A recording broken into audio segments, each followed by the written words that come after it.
Sa Barangay Commonwealth, Quezon City, napatay po ng isang lalaki ang kanyang live-in partner na nahuli raw niya habang nakikipagtalik sa iba. Pati ang sinasabing kalaguyo ng babae, napatay rin po niya. Balitang hatid ni Von Aquino.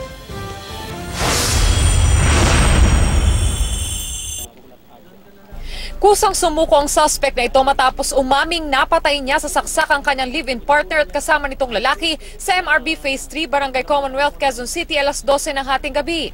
Ayon sa saksi, mag-alas 12 ng hating gabi na makita niya ang suspect na si Bernardo Tolitol na kumakatok sa kanilang bahay. Nakita ko yan nung dumating yung tunay na asawa.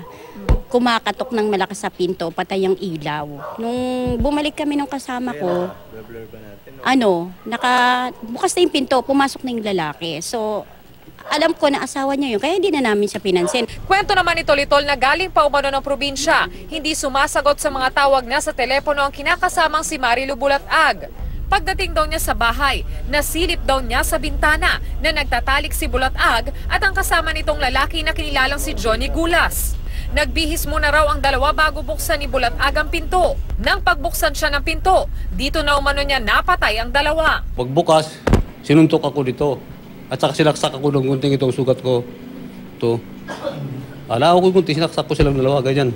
Itinurn over na ng barangay sa police station ang suspect.